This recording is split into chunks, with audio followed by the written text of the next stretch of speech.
What's going on, everybody? Welcome to the Joe Snow Network.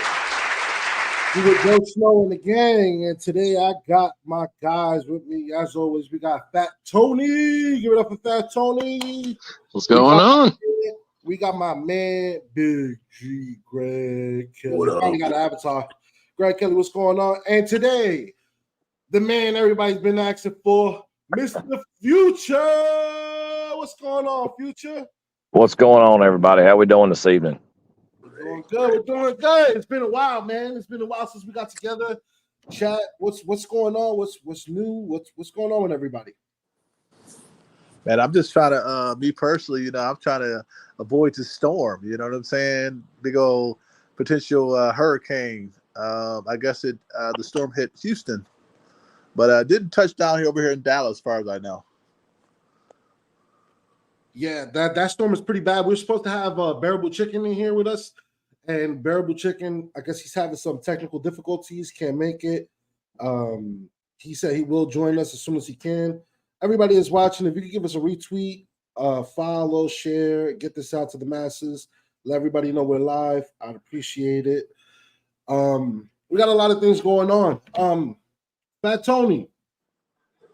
Yeah. So the other day we had a conversation about the homes, and let me make sure I'm spelling this right. Fannie, F-A-N-I, May. Fannie Mae? Yeah, Fannie Mae. All right.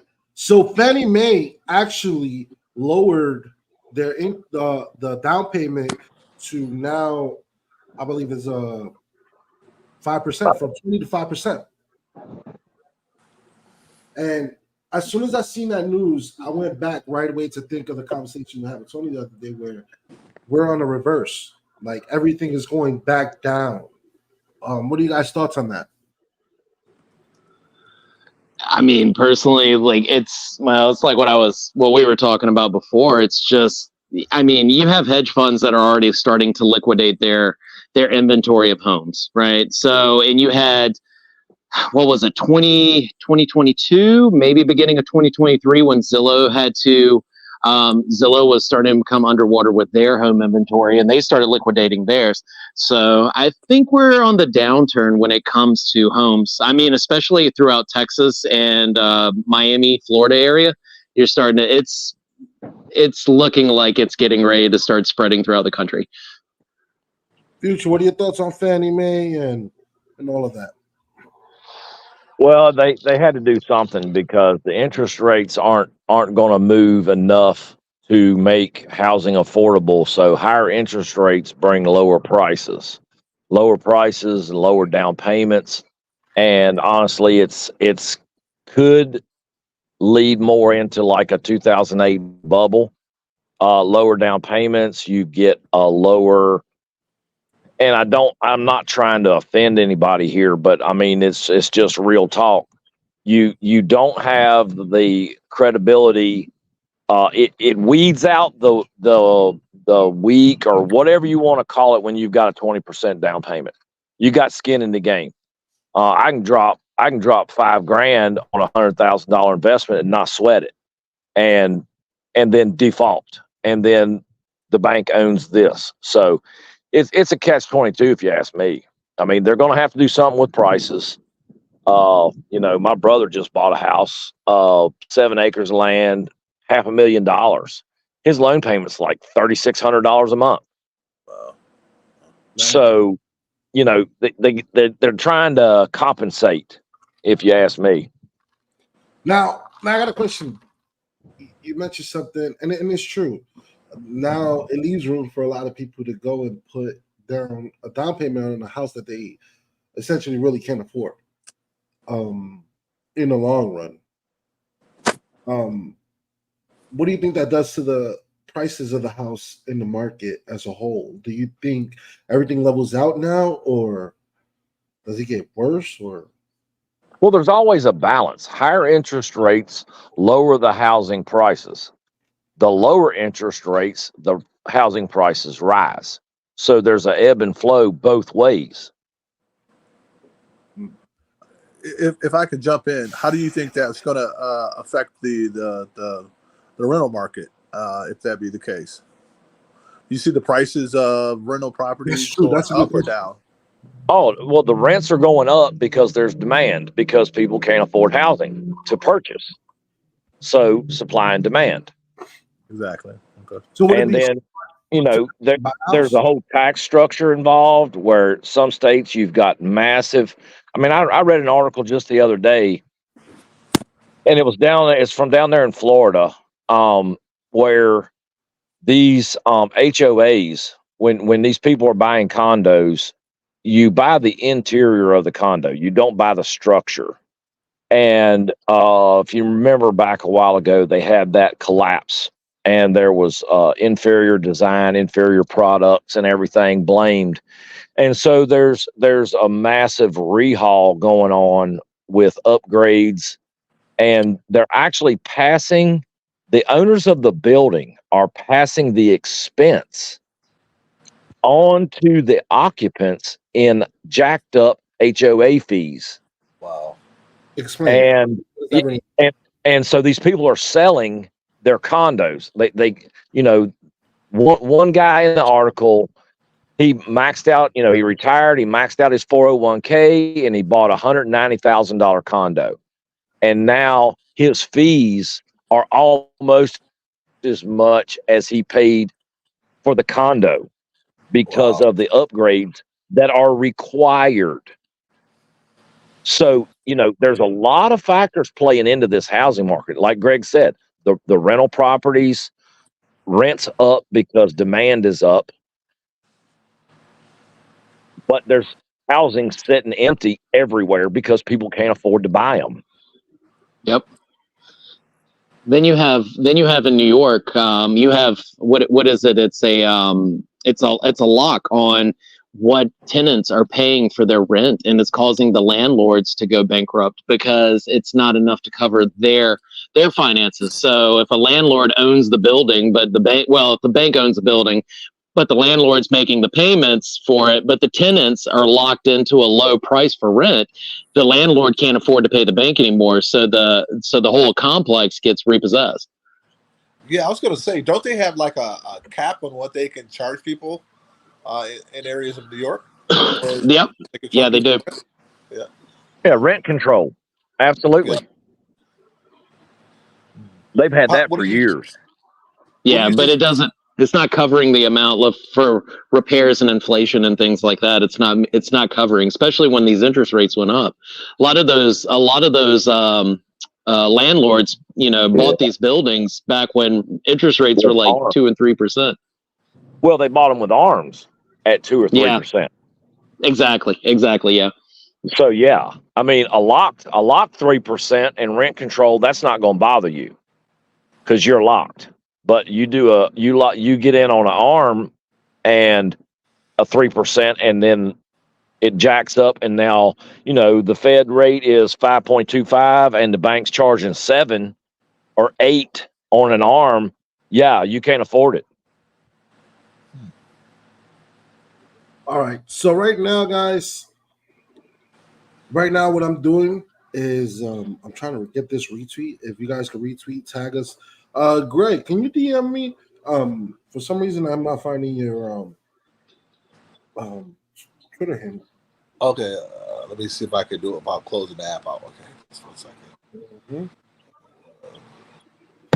All right, so Chinese banks. Check this out, guys. Yeah, they had one go bankrupt. All right, make sure that you guys can see this. Boom. There we go. Silvergate, China. So check this out. Banks of China goes under. China's banking sector is facing full-scale crisis. In just 1 week, 40 banks disappeared, absorbed into larger institutions. Today, Bank of China went under. Further escalating crisis. China's smaller banks are struggling with bad loans and exposure to the ongoing property crisis. Scope of the problem. I mean, you guys see here disappearing banks. What are you guys' thoughts on that? How do you think this will affect the grand scale of markets? I mean, it would be interesting to see if another bank comes in and buys them up. And it They were absorbs so all their far debt. under though, Tony. That bank was Uh, 68 billion exposure and 38 billion in assets. So Oof. I don't think they'll be bought. Yeah. So what do you think? I mean, contagion. I mean, if the bank isn't made whole, like if that bank is just insolvent and sitting out there, it's just going to lead to more banks becoming insolvent and doing the same thing. So you see, so are you guys? So you seeing a sort of a chain reaction type effect? Yeah, Dominant. Yeah. Oh yeah. yeah. Oh yeah. Well, I mean, because I know there's a lot of property in the Chicago area around where is that? The lake. A lot of the property I think around there is owned by, a lot of the companies that are, some of the companies that are in China. What kind of impact do you see here that's going to happen here locally? That's been the whole tale so far. The bank exposure to derivatives and bank exposure to default commercial loans that are coming due 2024. So things like this, you had Evergrande, same thing happened to them. Silvergate. Yep. Well, I'm speaking the Chinese right now. Oh, gotcha. Evergrande, we didn't really see too bad of an effect on that, but it happened. So, and I don't know, and there's another aspect of this. I don't know how things like that, we're thinking how things are affected in a quote free market. I really don't understand how things happen in a communist environment. I mean, basically the government owns everything anyway. So is there a bailout by the government? Is there, the article said there were smaller banks being absorbed. That's happening here. That's happening everywhere. So the cascade or the domino, it depends on how they handle the backstop. Do they backstop it or don't they? If they don't, that's when you have a cascade. Yeah, it's looking pretty bad, man. I wonder what's going to be the collateral damage onto the U.S. citizens. See, I don't know if the government can step in and buy that bank because China's already over leveraged just off of their own real estate markets going on because they funded a lot of that housing boom that happened in China. So you have those ghost cities in China that was all funded by the Chinese government. True, very true. It's hard to tell. I mean, we're all anticipating a massive macroeconomic swing and a crash. And if it's got to crash for anything new to come out of it, otherwise we just proceed forward to status quo, and that's not working. I will counter Tony's statement there with what can they do. The BRICS.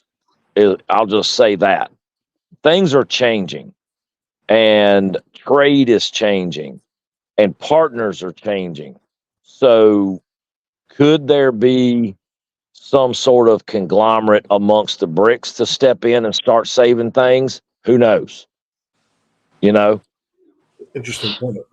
Yeah, but just because China and so for instance, just because China and India are in the BRICS nations, it doesn't mean that China and India actually get along or really, work with each other. So I don't see where another country would step in and bail out or help out China. Those BRICS nations it's really sole reliance on them using, a monetary system between themselves to bypass the dollar. I just don't see another country stepping in to help China with their banking issues. Well, the last thing a new partnership would want is the failure of one of the partners. So, I mean, it's a thought. It's a brain fart is all it is, right. Tony. I'll be honest with you. Like, if we could step out on the limb, I honestly think that none of them even care about this financial system, and if it went crashing down, they wouldn't care No. about that either, because everything's based around U.S. dollars, right? So Chinese yuan is based on the price of what the U.S. dollar is, because the U.S. dollar has been like the global trade forever. So I almost look at it as like these countries would look at defaults, especially when it comes to US dollars, as absolutely nothing, because they would be switching over to a different type of monetary system altogether. So Control it's kind of like, demolition. yeah, just walk away Yeah. from it, be like, I don't care. Right. That was yesterday's yuan. We've got a new one today. Right. Yeah, exactly. Yeah. I can see that totally, Tony. Absolutely. Well, guys, I'm over here looking, and I check out at the bottom. I sent the link to my cousin Steve. Everybody, give it up for Steve. What's going on, Steve? What's up, guys? Good evening. How we doing? What up, Steve? Hey, Future. Steve is one of your biggest fans. That's I Mr. don't Bang Bang have over there. fans, brother. That's what was that, Steve? That's Mr. Bang Bang over there. Bang bang. I appreciate it. I don't have fans. I've got compadres. I've got friends. So glad to have you. I'm glad to be considered a friend. Thank you, Future. Absolutely. Steve, you've been listening to us for a couple minutes. What do you think about, and just to give you guys a little bit of background with Steve, Steve is not on, he is on the everyday with world and current events. But as far as banking goes, I don't think he's as far deep as we are. But Steve, from a common perspective, and I mean this with no insult at all, As the common man, how do you see things I going can right tell you that the financial system is going to go belly up at some point. We're just carrying the bag over, but for how long, And I just don't think this is in the United States. I think this is a worldwide problem. Oh yeah. At some point, it's gonna hit a point. I mean, it's gonna hit the head. It's gonna happen. Well, the yen to dollar is way over 160 again, I believe. I haven't checked it lately today. That's not good. What do you guys think the future of gold and silver looks like? High. 30,000 an ounce for gold, probably around 4,000 an ounce for silver. That's what I'm talking about. I'm holding a lot of silver. I mean, I know it sounds crazy to say that, but I mean, if we're just keeping up with the way that, like, let's just say that we're just keeping up with the money that's already out there in circulation, you have to have a gold that's $28,000-$30,000 to support that, and then you have to have a $4,000 silver, and that's not even taking. Or you haven't disclosed how much gold you actually have, and as a world power, you could set the price based on how much you have. And I will refer to the Dirty Money episode on Netflix that detailed the United States government bringing gold into Miami, Florida from Paraguay through the black market. And at the very end of the show is a Secret Service agent talking about the gold, and they ask him how much did the government get, and he said, I cannot answer that question. And that was the end of the show. So gold is going to be high, but it's got to be audited. The world has to be audited as to how much tonnage they have. We don't talk ounces when you're talking government, so they talk tonnage. The last tonnage the United States reported, I believe, was 8.3 thousand ton. But that was in the 70s. The gold reserve has not been audited since the 70s. Why that is, you have to wonder. Well, it was at the time, the reason was Fort Knox held the gold, most of the gold for the world. And there were actual people that worked there that when Brazil and the United States made an exchange, they literally moved bricks from one vault to another vault and maintained the volumes correctly.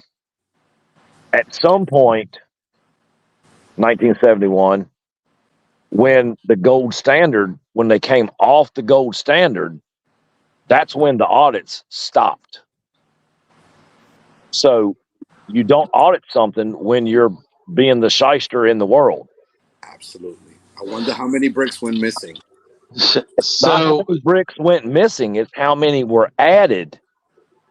As a well, superpower, how much gold did we accumulate since 1971 when we didn't have to audit it to put $1 on the market?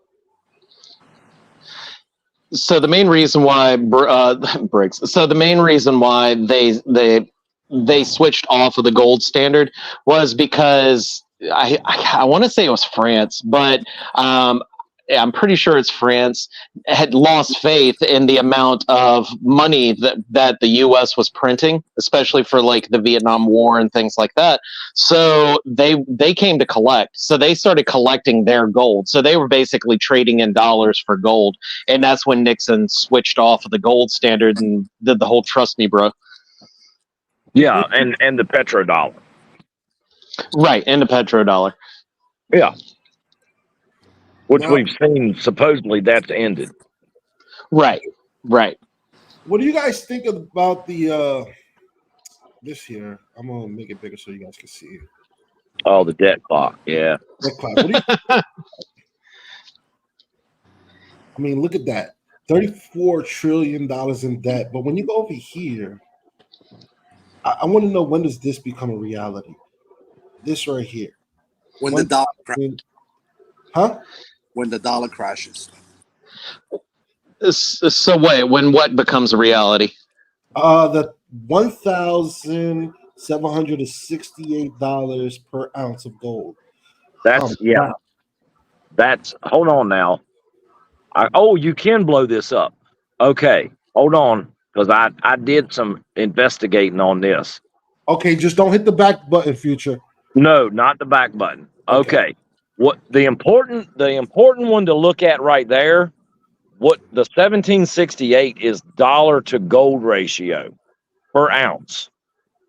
The one to watch is the paper to silver ratio and the paper to gold ratio.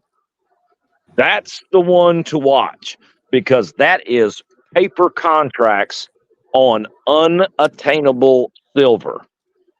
The higher that number goes, the more valuable silver becomes, because that is paper contracts being pulled and COMEX orders not being delivered. What do you guys think about the current rumor of supposedly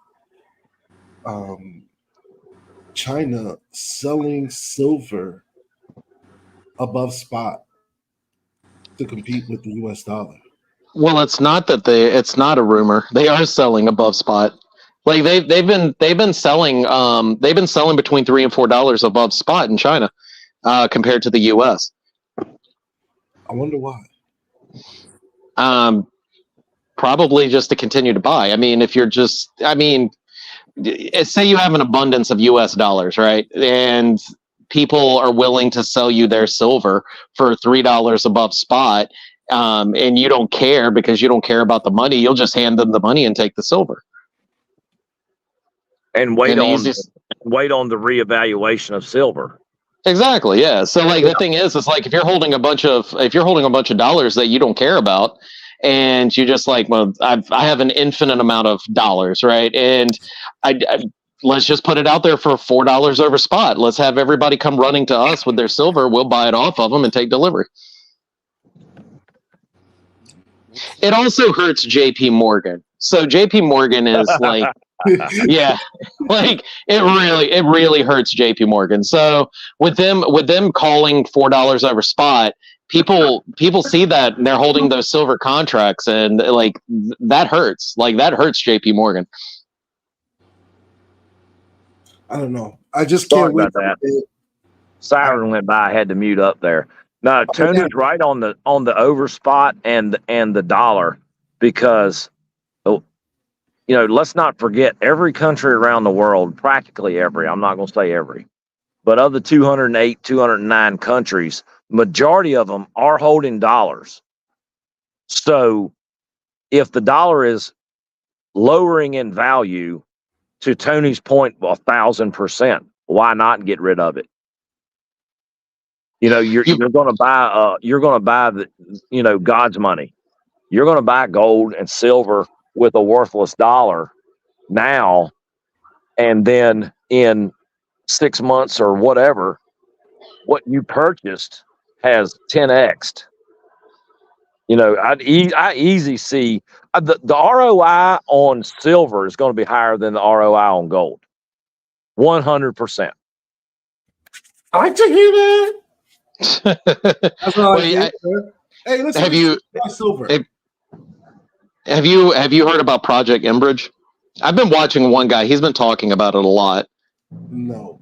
Explain. So Project Enbridge is where all of these countries have made an agreement to dump U.S. bonds all at the same time.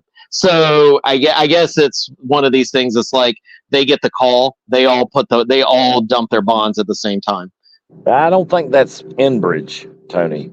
Is it not Enbridge? What is it? There's Sandman. That's it. That's it. Right. Yeah. Project Sandman. So yeah, they're talking about just bringing everybody together on a digital blockchain. Right. Sorry. Sorry. The guy that I watch every time in the same show, he talks about the two same things. So he talks about Enbridge and Sandman because I mean, you know, in reality, one thing is leading to the other thing. So, you know, they're talking about just everybody dumping all their bonds at the same time, which, man, that's a nightmare scenario. Well, I look forward to it. And the leader, and Joe said this back when we were, and Greg and everybody was in the morning show. Japan. And we witnessed a couple weeks ago when the yen to dollar jumped up to 160, they stepped in. I believe it was a total of 4 times. And there were a couple of articles about it, and that stepping in was not selling T-bills. That was selling and using dollars, the slush fund of U.S. dollars that they had. Now we see it running up, and they're not stepping in because that slush fund's gone. And the next step and the first domino will be Japan, who holds well over $1 trillion of our T-bills. When they start dumping, the world will dump, because one dumping will bring it all down, and nobody wants to hold something that's decreasing. They're gonna sell, and that's Project Sandman. Well, I got a question that kind of challenges that. What do you guys think about? Because and the reason why I say it challenges because I don't see Japan saving their economy and then coming out with new bills. That kind of confused me this morning. What do you guys think about Japan releasing new bills? It was all anti-counterfeiting. That's all it was. It's not new currency or, you know, this, and it's new bills. But the interesting thing about the new bills is each one is QR coded. So that's interesting. That is very interesting. See, I would not be surprised if Japan has been in talks with BRICS. I would not be surprised at all. No. Why would we be surprised? We dropped the fucking nuke on them, you know?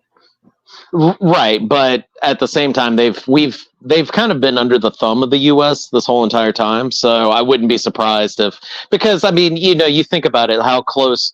The closest of proximity that Japan is to the rest of the BRICS nations versus the U.S., which is on the complete other side of the world. Like, what are you going to feel safer with, partnering with all of these other countries that are coming together, or standing out completely isolated and sticking with the U.S., you know? Well, there goes Japan's new bills. That makes more sense.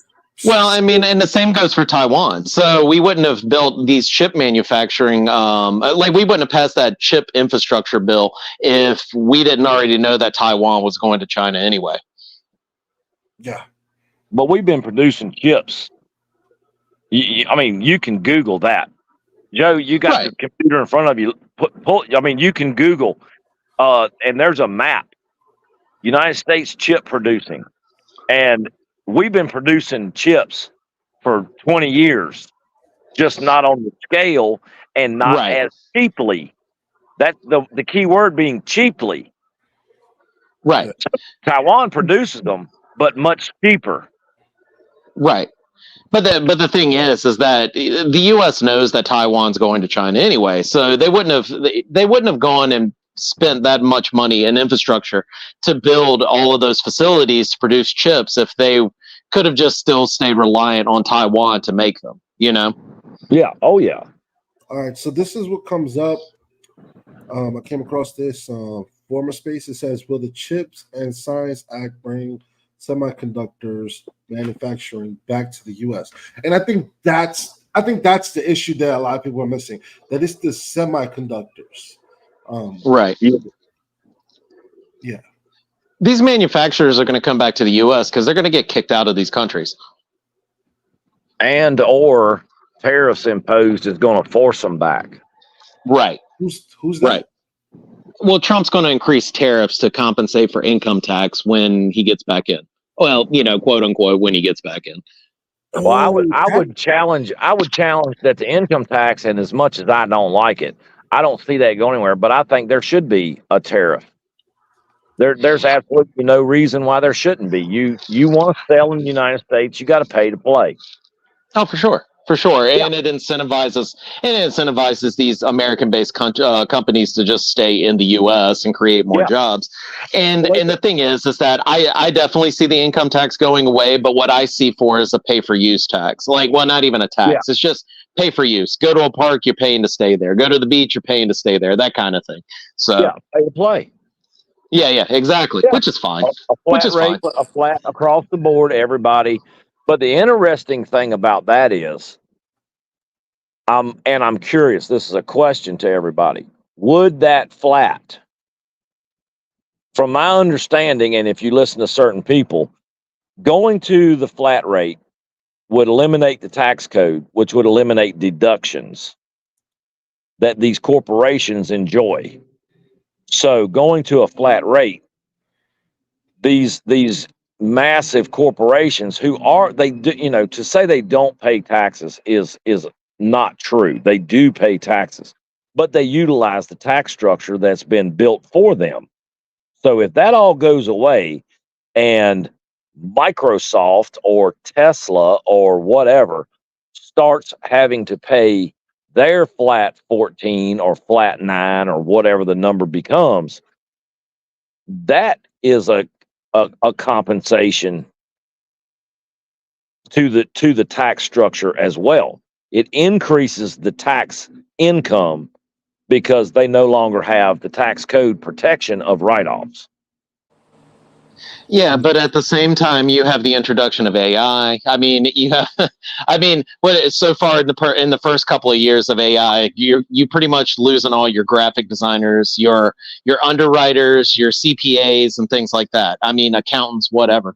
And now they're even talking about within the next 5 to 10 years, $1 billion companies that are just ran by one person in AI. So if they have to pay if they have to pay a flat tax and it comes out to be more than what they're getting with deductions and everything, they're not paying a staff to work. And for the most part, when you're paying these taxes out anyway, it's not the income tax that's so harsh. It's the Social Security that really kills you when it comes to paying out these taxes. That's 6.2% that you pay. Yeah. And well, self-employment's 13. All right. I mean, you're probably talking about that, Tony, right? The self-employment. Right. You're covering both sides of it. But as a W-2 employee, you only cover half of it. Right. But the thing is that, a good majority of these companies that are out here are all self-employed. So, general contractors, things like that, they have to pay that, and it's pretty steep. But I mean, the thing is that even with doing a flat tax, they'll probably end up saving money anyway, because you don't have all the wasteful spending just for write-offs, So I got a question for you guys. What do you think about Trump saying he proposed to eliminate income tax and replace it with higher tariffs? Yeah, that's what we were just talking about. I know, but how do you think that would do you think it really would happen? Yeah, well, wouldn't it? Well, my question is, do you guys really think that Trump has a chance of getting back in office? Absolutely. It just Absolutely. it just depends on how long that border stays open. 100%. Anybody watch the debate? Man. It What was was plain that, as Steve? day. I don't know what the rules are here. No, there's no rules. Well, There's no rules. Well, I don't Wow. want to. I don't want to run down a rabbit hole and Hey, all of a sudden hey, the screen goes black. I'm glad you did that, and glad you said that, because I was about to go get the aluminum foil real quick, because I'm about to get into some things. I mean, I want to give a shout out real quick to Melissa. She commented 2 times. She wrote episode 2, let's go. Hello, my friends. Hello to Melissa. We'll be free and Dipito Show. Make sure you check her out. She's on Wednesdays. I don't know the time, but I know she's on Wednesdays. Make sure you go check her out. Shout out to Rich G on YouTube. Sup, fellas. And to 2A Crypto says, yo. All right, so tinfoil. Joe's head's so shiny he don't need tinfoil. Just make it brighter. So check this out. I came across this. I'm gonna share this tab.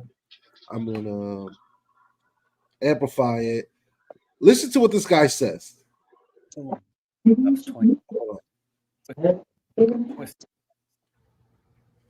Dems continue to try and push Biden out. Biden says, I'm not leaving. He says, I'm not leaving.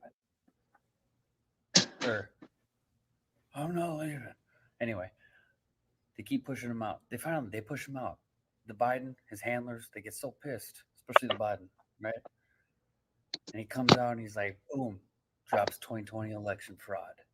He's like, if I'm going down, you're all going down with me. And they claim dementia, and he's crazy, and it turns into this whole thing.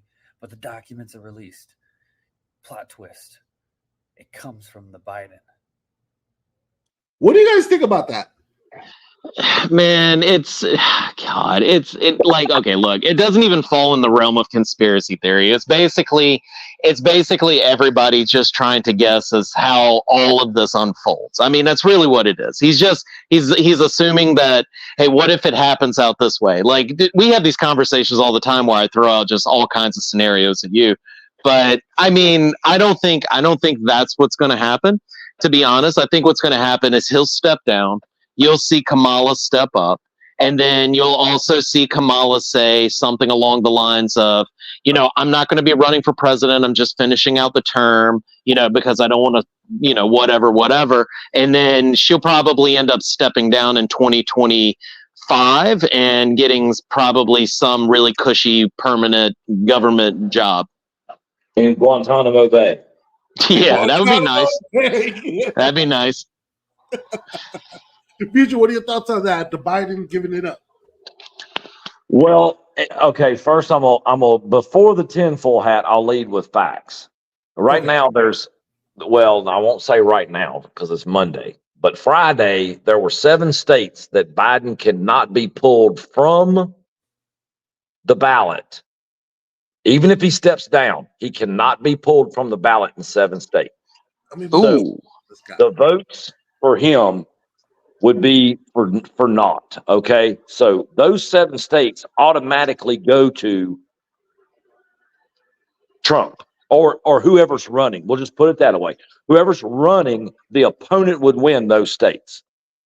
So there's only 2 things that can bring him off those ballots, and that's medical and we'll say severe medical, if you know what I'm saying. And for those of you that don't know what he's saying, put your tinfoil on, you'll figure it out. Yeah, he's basically saying that he just signed up for Clinton life insurance. If he got a sudden shot of ledasilin, that's another reason he could not be on the ballot. But seriously, those 7 states, he can't be removed. Okay, and another opposing that, another Democrat cannot be added. So there's that caveat to that whole scenario. What's this other guy that's running? The Kennedy guy. Well, he's running as an independent, Robert F. Kennedy Jr. Robert Kennedy. But that's not going to help. That's not going to help the No. Democrats. No, at all. If But- anything, it But would my pull question votes. is- It would pull votes from the Democrats and not to vote for Republican is what Robert F. Kennedy is going to do. If the Democrats don't have a vote because Biden or whoever is not going to be in there and they can't vote for him or whatever, Robert F. Kennedy's just going to pull votes from them that don't go Republican. The rest of them are going to go Republican. See, back in God, I think it was when Obama was going against Mitt Romney. There was a libertarian candidate that ran as an independent, and at the time, it pulled a lot of middle of the road conservatives that didn't want establishment Republican leadership. So they all voted libertarian, and they got the vote up to 5%. But what it did is it really, really hurt the Republican Party. But now in 2024, anybody who is in the conservative party, they're not voting independent. And it doesn't matter what Kennedy does. So the only thing it would hurt would be the Democrat side, because the Democrats are fed up with their representation within their party. And if any of them were to do it, that would be the side that would be more inclined to vote for the independent than anybody on the conservative side. So you have real strong conservative voting base, but you have a weak Democrat voting base that would lean towards voting for independent. And getting weaker by the day. Well, let me ask this for the people that are listening. What's your thoughts on why do you think why was the debate so early? I know we talked about this several times, maybe in other spaces or whatever, but what do you think their agenda behind this debate was? I think it was probably because it was so close to him Trump being indicted. So in those 33 counts, they wanted to drag him out and be like, look, the criminal. And you saw where Biden tried to do that quite a few times during the debate, oh, he's a criminal, that kind of thing. I think that was the whole reason of having the debate so soon, was just to point out the flaw in Trump for the indictment. And all it did was backfire and show every single flaw of Biden. God, he didn't even make it 30. He didn't make it 30 seconds. Dude, Joe Biden did not make it 30 seconds in that debate before he just crashed and burned. It was bad. Well, check this out, guys. We got a full house. Trump would have to agree to that. So what was Trump's motivation behind accepting that? To not back down. Lack of fear. Yeah. I mean, so if they come out there and they challenge him and he turns it down, it makes him look weak. So he has to come out and represent. Well, that wasn't a trust me, bro. That was a come at me, bro. Oh yeah, for sure. It was. Well, check this out, guys. Am I sharing the screen? Hold on, let me make sure I'm sharing. First off, I want to give a shout out to Bearable Chicken. He's joined us. Bearable Chicken, what's going on? How's it going out there in Houston? Bearable Chicken. All right, he's in here, but I guess you got me? Yeah, we hear you.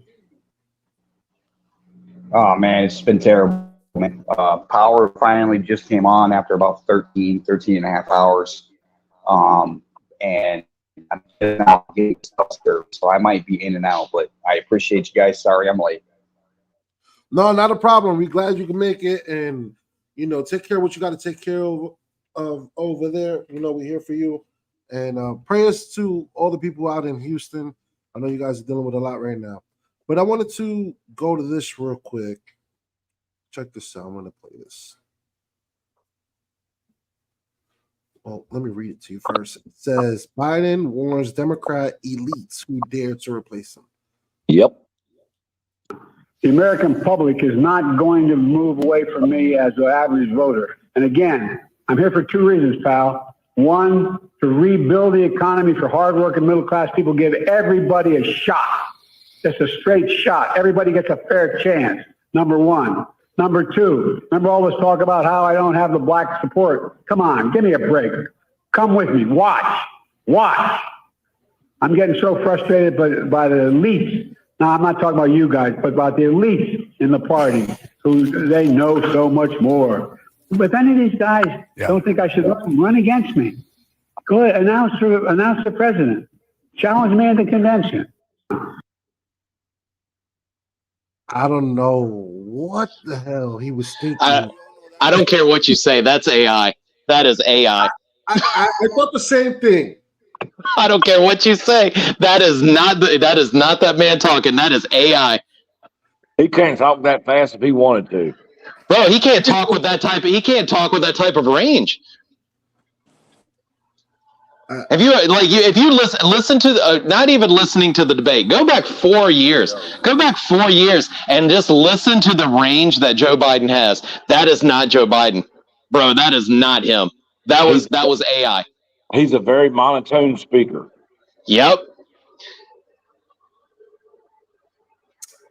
This is why I said this was the section where you put the, Man, you can believe whatever you want. That was not him. I'll bet everything on that. Tony opened the door. And I'm going to agree with him 100%. You know, the 2024 bingo card is got some weird shit on it, and there's a lot of stuff happening that is not even on the bingo card.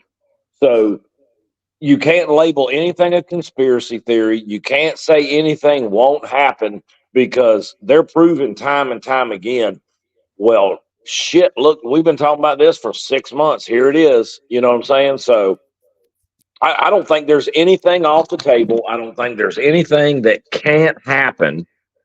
I mean, you had Democrats calling for the assassination of President Trump.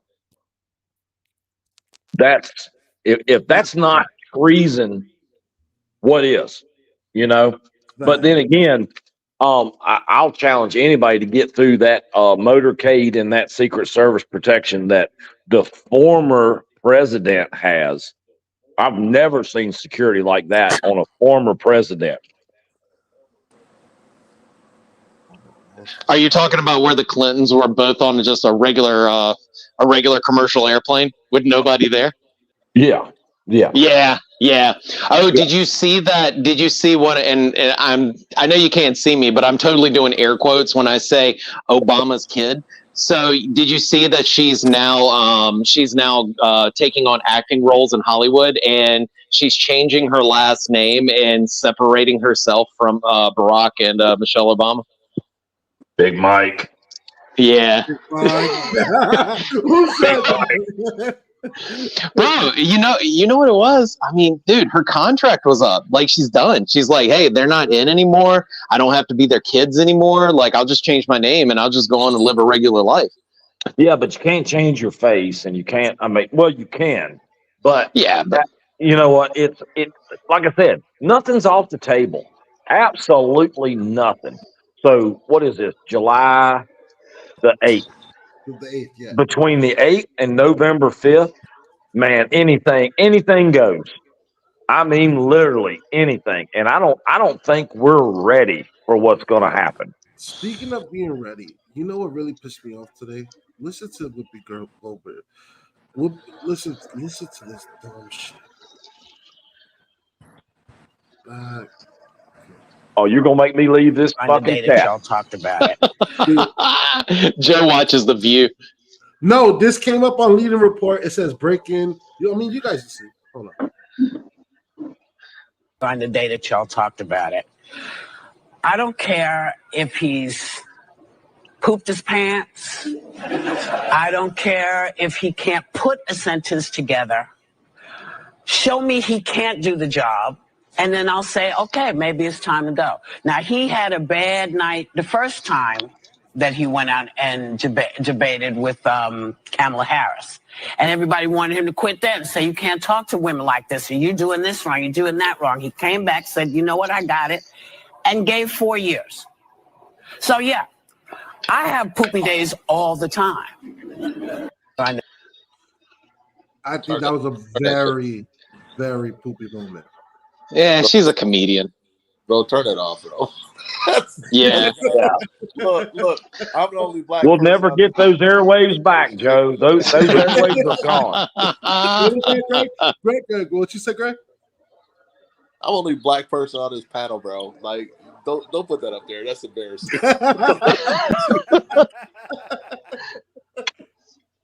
That was a total waste of bandwidth right there. Yeah. Dude, I seen that earlier. It pissed me the off, bro. Like really bad. I was like, why? And it bothers me because there's a lot of Americans that think the same way. Yeah, Because they're but watching not that enough. show. They're wasting their. I don't even think people like. I'm not going down that road. Never mind. I'm not going there. Yeah, but okay, but here's the thing. Well, I mean, like realistically, what does that make up throughout the whole country? People that are on her level, 1 million, maybe 1.5 million. I mean, like really stretching it. So, like, why does it even matter when you're talking about such a low number? It's not even 1% of the country.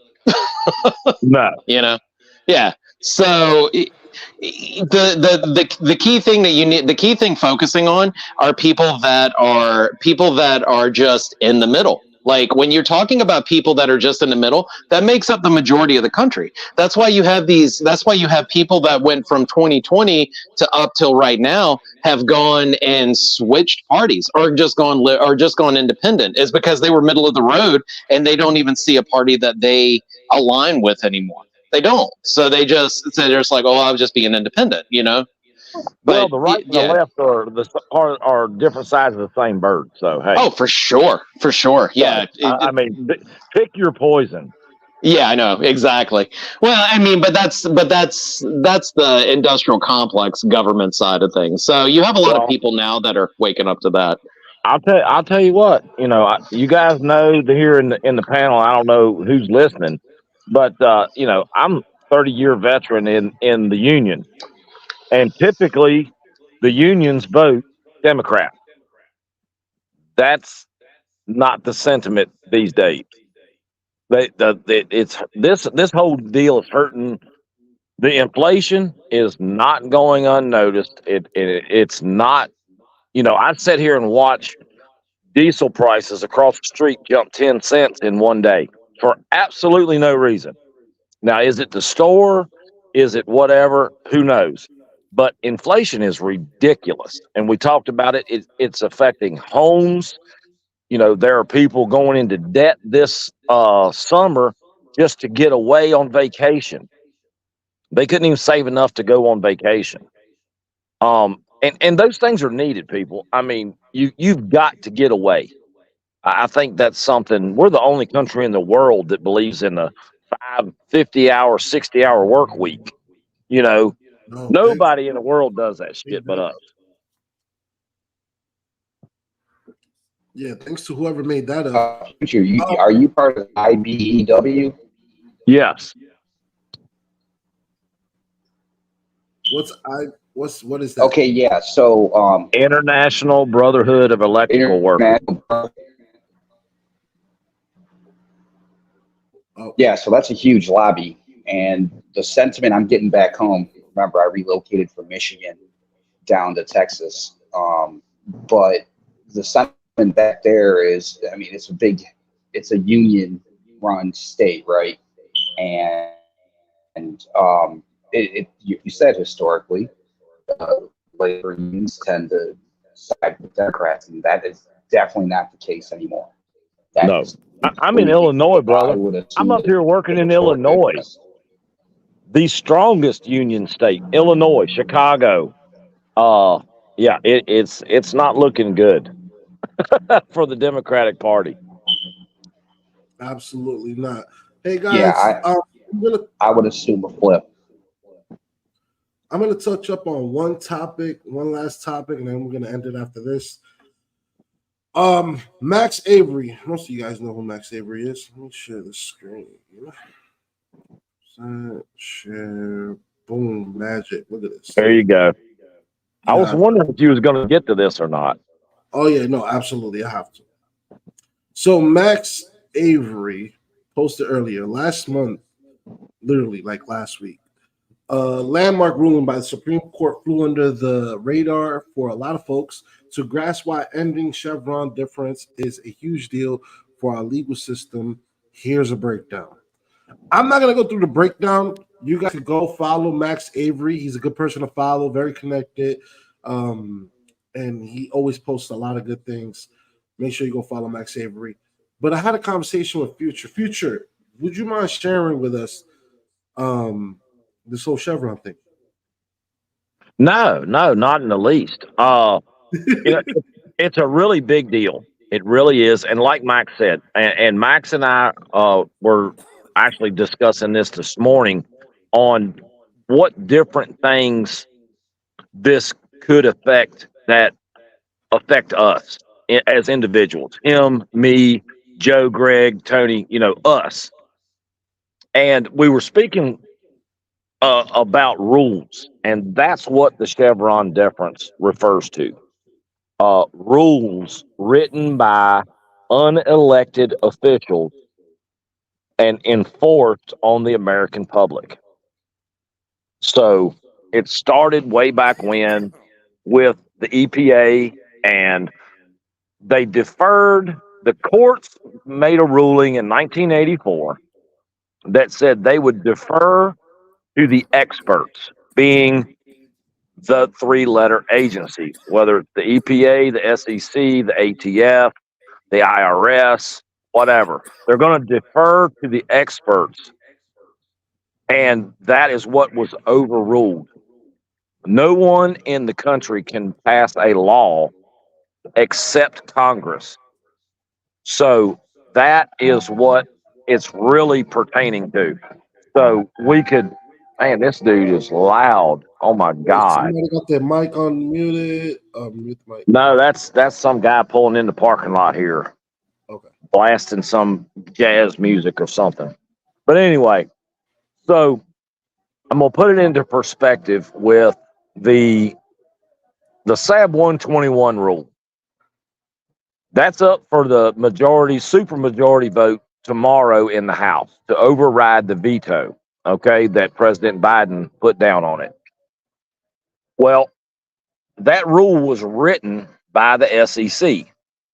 It wasn't issued by the Congress, and the SEC was to enforce it. They invented this rule, and they enforce it. So I write the rules, I enforce them, my playground, my rules. Now that has been taken away. So they can't write just rules and then enforce them. They can only enforce powers given to them by the Congress, by elected officials. So that's the nuts and bolts of it right there. Fat Tony? Well, I mean, if of anything, I'm just more happy that the FDA doesn't have the overreach power that it does now, which hopefully will lead to us being able to drink raw milk and be able to buy meats from your local producers instead of having to rely on Chinese-owned Smithfields for your meat products. Yeah. So I got a question. How does this? Okay. So does that make agencies like the DMV like not valid? No, that's state. That's state. What about the IRS? That's federal. That's federal. The ATF. So rules that the IRS will have in place wouldn't really affect us at this point, or how does that work? Do you have to every time it has to be challenged in court, and the Chevron deference put in as evidence? This is why we don't feel this is a legal action against. Like if the IRS took me to court for something, and my defense was the Chevron deference, it was a rule, not a law, then I refer to the Supreme Court ruling, and it should be thrown out. So, I mean, Another perfect example is the BOI form required by LLCs and small businesses to be filed with FinCEN. That was a rule. And it's already won in court one time. In a lower court, it was won and deemed unconstitutional. Now, with this ruling by the Supreme Court, once it's introduced as evidence, the Supreme Court as a precedent, then things start happening. But does it negate automatically anything? No. Moving forward, it could influence an agency. I don't know yet. It could influence an agency's ability and not ability, their position on pursuing a case, even starting a case, if there's the slightest chance that the Chevron deference is brought up. If they're enforcing a rule, literally the first hearing, the attorney could say, I move for grounds on dismissal based on the Supreme Court ruling on Chevron deference. And the court will rule. They got to rule on that dismissal on the evidence presented. So it really took the teeth out of the agencies that are unelected officials. That's very interesting. That it also accounts for agencies like the FBI, CIA, AT, just like you were saying with ATF too. But I mean, for instance, like if you're being spied on, that is a blatant disregard to the law now. It's not that, it's not like Homeland Security can sit there and just, spy on you because they have rules that say they can't, and what is it? What is it? The 3 eyes or the 5 eyes? Wait, no. Well, that was a law. Really? That was a law? Oh, that's the Patriot Act passed by Congress. Absolutely. There it is. Patriot Act. What implications does this have on the Patriot Act? It's not going to do away with the Patriot Act at all. That's the next one that needs to come up on the table. God, Nice try, Tony. Nice. Hey, I give you an A for effort, brother. I will. Hey, I just wish it, bro. I'm gonna tell you, man. Like they watch everything. They watch everything, and that's one reason. I one of the many. But if you're not doing anything wrong, I really don't care who's listening. I don't say anything that's not true. I don't threaten people, but if stating the truth, which I will give kudos to the Elon Musks of the world, who's presenting Joe in this platform, giving people a place to speak freely. I think that was probably one of the best things to ever happen is this type of media and this type of informational gathering and absorbing. 10 years ago, you couldn't have movements like there is now because we didn't have the communication abilities that we do today. So technology has helped us in that sense. And then people having channels like this, having X and Twitter or whatever we want to call it, those kind of platforms are really fueling and feeding the fed upness of the corruption. I don't really, those are some future words, but you know what I mean. And that's a wrap, guys. Hey guys, thanks for joining the Joe Schmo Network. Really appreciate you guys showing up. Future, Fat Tony, Greg Kelly, Steven, and Bearable Chicken, which you have choppy service. I hope everything gets better for you out there in Houston. Yeah, stay safe, brother. It's been an amazing show. Thank you guys for listening, tuning in. Give these guys a round of applause here because this was a show. With that being said, I'm going to wrap it up with our exit video. Let me just go through the comments real quick. Okay, we got Ada. Shout out to Ada, 2A Crypto, Will Be Free, Rich. Appreciate you guys. Like I said, thanks for tuning in. We'll be here next Monday, same time. More or less, we'll figure it out. We'll get a schedule. Peace.